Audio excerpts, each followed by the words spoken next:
क्या आपने कभी सोचा है कि परमेश्वर हमसे कैसे बात करता है? बहुत से लोग यह सवाल पूछते हैं कि क्या हम सच में उसकी आवाज़ सुन सकते हैं। बाइबल हमें सिखाती है कि परमेश्वर हमसे अलग अलग तरीके से बात करता है। यह वीडियो आपको बाइबल के आधार पर बताएगा कि आप कैसे उसकी आवाज़ को पहचान सकते हैं और उस पर चल सकते हैं। तो आइए हम वीडियो को शुरू करते हैं।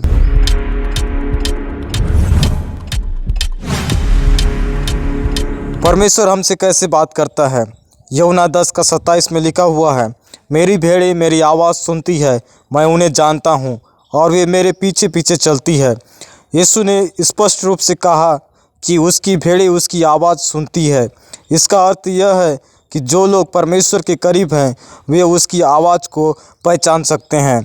आइए कुछ मुख्य तरीकों को देखें जिनसे परमेश्वर हमसे बात करता है। पहला चीज़ है बाइबल के द्वारा।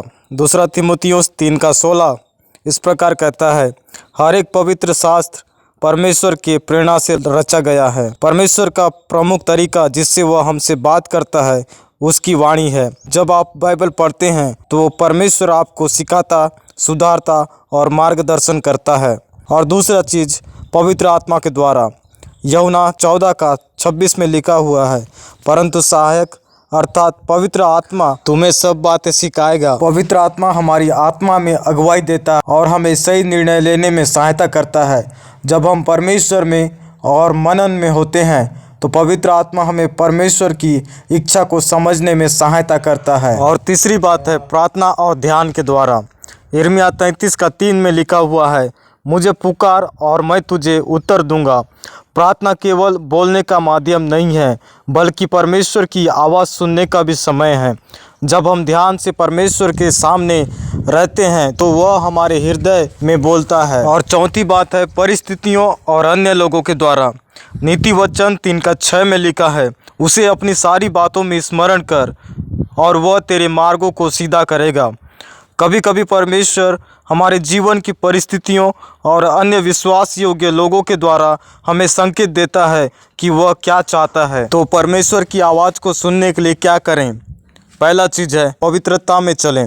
भजन संहिता 66:18 में लिखा हुआ है, यदि मैं अपने मन में पाप को स्थान दूं तो प्रभु मेरी नहीं सुनेगा। परमेश्वर की आवाज़ सुनने के लिए हमें पवित्र और शुद्ध जीवन जीना होगा। यदि हमारे जीवन में पाप होंगे तो हम उसकी आवाज़ को सुन नहीं पाएंगे।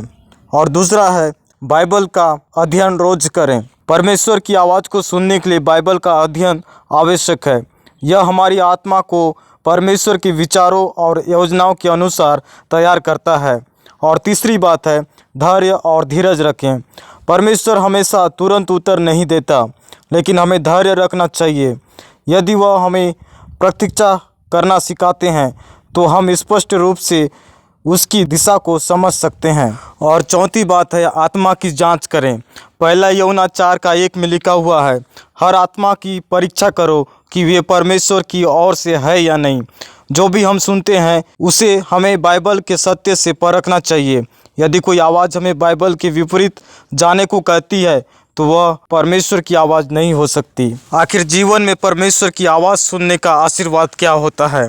जब हम परमेश्वर की आवाज़ को पहचानने और उस पर चलने लगते हैं तो हमारे जीवन में अद्भुत बदलाव आते हैं। पहला है सही निर्णय लेने की क्षमता बढ़ती है और दूसरा आत्मिक शांति का अनुभव होता है और हम पाप के प्रभाव से बचने में सक्षम होते हैं। परमेश्वर आज भी बोलता है, सवाल यह है कि क्या हम सुनने के लिए तैयार हैं। यदि हम उसकी आवाज़ को पहचानना और उसका अनुसरण करना चाहते हैं तो हमें बाइबल पढ़ना, प्रार्थना करना और पवित्र आत्मा की अगुवाई में चलना और उसकी परीक्षा करना सीखना होगा। क्या आप परमेश्वर की आवाज़ सुनना चाहते हैं?